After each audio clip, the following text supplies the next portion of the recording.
दोस्तों स्वागत है आपका बीपीएससी प्लस में। आज हम लोग डिस्कस करने वाले हैं 68 बीपीएससी मेंस में जो डीआई के क्वेश्चन आए हुए हैं उसके बारे में। और जो 68 बीपीएससी मेंस का एग्ज़ाम हुआ है उसमें एक ही क्वेश्चन में सॉरी एक नंबर में 2 क्वेश्चन ऐड किए गए हैं। इसमें से दोनों में से कोई एक का आंसर देना। तो इस हिसाब से एक ही नंबर पर आपको 2-2 लेक्चर मिलेंगे। जैसे नंबर 8 में आपको 2 क्वेश्चन हैं और नंबर 7 पर भी 2 क्वेश्चन हैं। तो सभी का अलग-अलग करके वीडियो अवेलेबल होगा। तो आइए सीधे क्वेश्चन पर चलते हैं। इसमें कह रहा है पहला क्वेश्चन जो है वह है कंपनी के व्यय की कुल राशि शोध और विकास पर व्यय से कितनी गुनी है। तो इससे रिलेटेड ये चार्ट हुआ जिसमें कि जो सारे जो आंकड़े हैं वो दिए गए हैं। जैसे कि आपका इंफ्रास्ट्रक्चर हो गया, ट्रांसपोर्टेशन, एडवर्टीजमेंट, टैक्स एक्सट्रैक्टर वगैरह सभी दिए हुए हैं और उससे रिलेटेड नंबर दिए गए हैं कि कितने परसेंट में आपका खर्च हुआ है। तो इस तरीके से इसी के आधार पर हमारा सभी क्वेश्चन बनेगा। A B C D E जो भी क्वेश्चन होंगे इसी के आधार पर नेक्स्ट हम लोग सॉल्व करेंगे। तो पहला है कंपनी के व्यय की कुल राशि शोध और विकास पर व्यय से कितनी गुनी है। तो व्यय की कुल राशि यदि हम लोग देखेंगे इसमें एक ऑप्शन ये हो सकता है कि या तो हम इसे मान लें, माना कि टोटल व्यय कितना है, माना कि कुल कुल व्यय राशि 100% है। क्योंकि आप इसे ऐड करेंगे तो भी 100 होगा, यदि मान भी लेंगे तो भी 100 होगा, इसमें कोई अंतर नहीं आएगा। और इस साल थोड़ा डीआई का क्वेश्चन इजी आ गया था तो इस कारण से भी ज़्यादा दिक्कत नहीं हुई होगी किसी को सॉल्व करने में। तो आप 100 ही मान लीजिए। जैसे माना कि कुल व्यय राशि 100% है और शोध और विकास पर आप देखेंगे R&D रिसर्च एंड डेवलपमेंट पर तो आपका 5% है। आप इसका 5% भी निकाल सकते हैं या फिर छोड़ भी सकते हैं, उससे कोई मतलब नहीं है क्योंकि वो आपको पता चल ही रहा है कि 5% है। लेकिन फिर भी आप ऐसे सॉल्व करने के तरीकों में थोड़ा सा ऐसा हो जाता है तो 5% निकाल लें क्योंकि वहाँ शो करना पड़ता है कि मैंने सॉल्व किया है। तो इस तरीके से हम लोग आगे बढ़ेंगे। अब 5% आ गया है।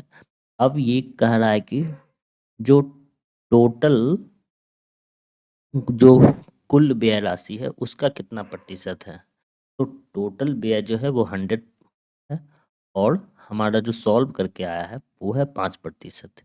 यदि हम इसे कट करते हैं तो ये आपका 20% आ जाएगा। ये यहीं पर आंसर हो जाएगा। अब हम लोग नेक्स्ट क्वेश्चन में आते हैं। नेक्स्ट क्वेश्चन है कि परिवहन पर व्यय 2 करोड़ है तो आपका पगार और विज्ञापन पर खर्च के बीच क्या अंतर है। तो परिवहन पर जो व्यय है वो 2 करोड़ है, हम लोग लिख लेंगे टीआर ट्रांसपोर्ट 2 करोड़। और ये किसके इक्वल है तो हम लोग देखते हैं तो ये 13% के इक्वल है। ओके।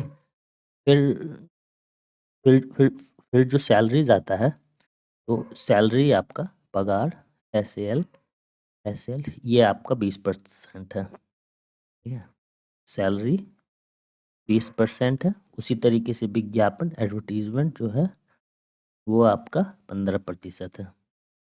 एडवर्टीजमेंट 15% है। और अब हम दोनों को सॉल्व करेंगे उसके बाद फिर उसका अंतर निकालेंगे। तो एक एक करके सॉल्व करते हैं। तो पहले जो है हम यहाँ लिखेंगे कि 13% बराबर 2 करोड़ होता है। तो इसीलिए 1% बराबर 2/13।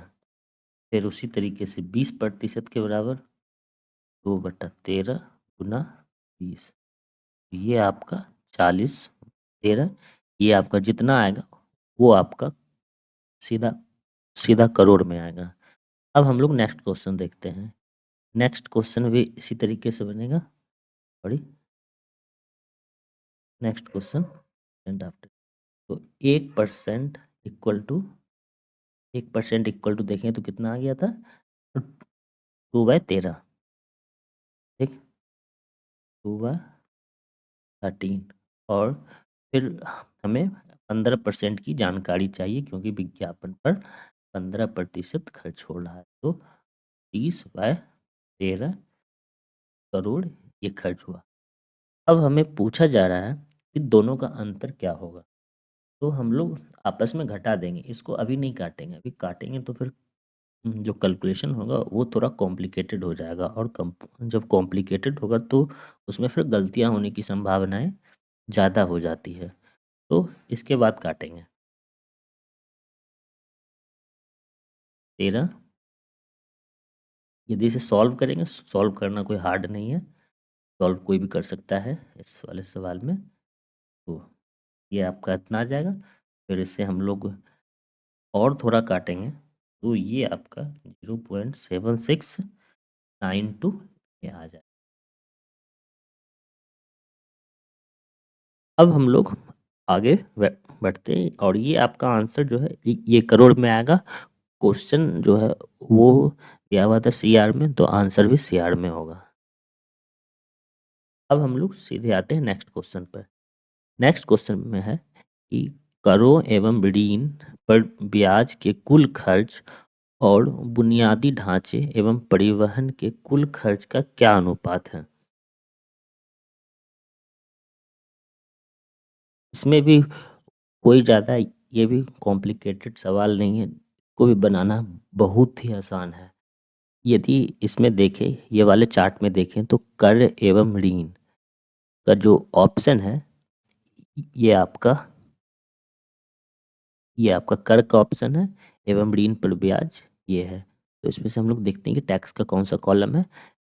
टैक्स का कॉलम का 10 मैं लिख देता हूँ, टैक्स है 10%। और फिर ऋण पर ब्याज देखेंगे तो वो आपका INT से इसे डिनोट किया गया है, तो ये आपका 17% है। ठीक, उसी तरीके से हम लोग यदि इंफ्रास्ट्रक्चर बुनियादी ढांचा इंफ्रास्ट्रक्चर पर देखें तो वो 20% है। INF ये 20% है। और फिर हम लोग परिवहन पर देखें तो परिवहन पर 13% है। 13% है परिवहन पर। और हम दोनों को ऐड कर लेते हैं, 22 हो गया और ये 33। अब हमें जो है इसका अनुपात निकालना है। तो अनुपात के लिए हम लोग इसी को भी ऊपर नीचे कर सकते हैं ऐसे तो, लेकिन 27 ऊपर जाएगा क्योंकि ये पहले आ रहा है तो इसे ऊपर रखेंगे। ये बुनियादी ढांचे एवं परिवहन ये नीचे बाद में है तो इसे हम लोग नीचे लिखेंगे। अब हम लोग दोनों को काट देंगे तो ये आपका 3 से डिवाइड होगा। 9 × 27 और 11 दिया 3। अब हम इसे अनुपात में लिखेंगे तो 9:11 ये आ जाएगा।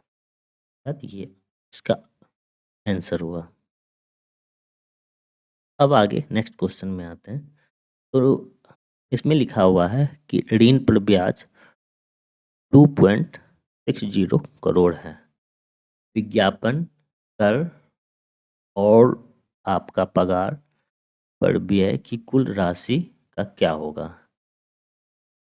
यदि हम देखें तो ऋण पर जो ब्याज है वह 2.60 करोड़ है। तो ऋण पर ब्याज कितना प्रतिशत है पहले हम लोग देखेंगे तो वो 17% है। तो ऐसे लिख देंगे, पहले लिखना पड़ेगा क्योंकि क्वेश्चन 8 नंबर या 6 नंबर का रहता है, तो ये जरूरी हो जाता है लिखना। ऋण पर ब्याज बराबर 2.60 करोड़। तो ये आपका 17% आया। 17% बराबर 2.60 करोड़, इसीलिए 1% बराबर 2.60/17। अब हमसे पूछा जा रहा है कि विज्ञापन कर और और पगार पर तीनों को मिला करके कुल कितने राशि का खर्च हुआ है। अब हम ये तीनों को जोड़ लेंगे। विज्ञापन पर कितने परसेंट है, तो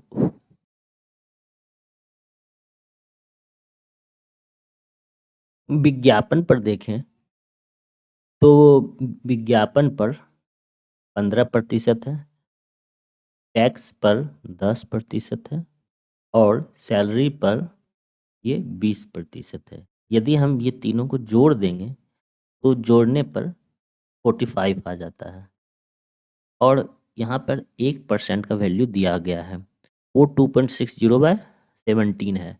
तो 45% इक्वल टू हो जाएगा, 45% निकालेंगे तो 2.60/17 इंटू 45। अब जब इसे सॉल्व करेंगे तो सॉल्व करने के बाद 127/17 आएगा और फिर 6.88 करोड़ इसका आंसर हो जाए। तो इस तरीके से इसको सॉल्व करना है।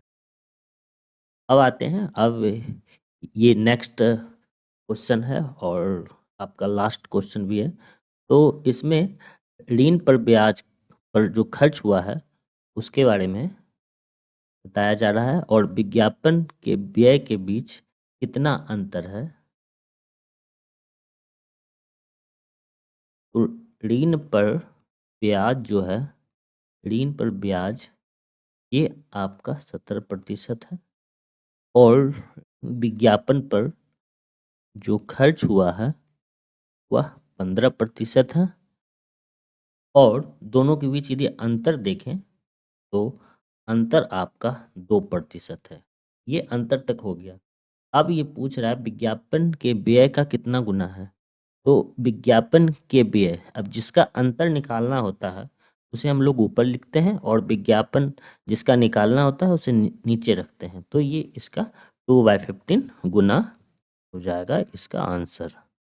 तो इस तरीके से ये आपका लास्ट क्वेश्चन था और इसी तरीके से क्वेश्चन को पूछे जाते हैं। इस साल थोड़ा इजी था प्रत्येक साल के मुकाबले। और यदि आपको ये सेशन अच्छा लगा हो तो इसे लाइक कीजिए और सब्सक्राइब कीजिए। सेशन देखने के लिए धन्यवाद।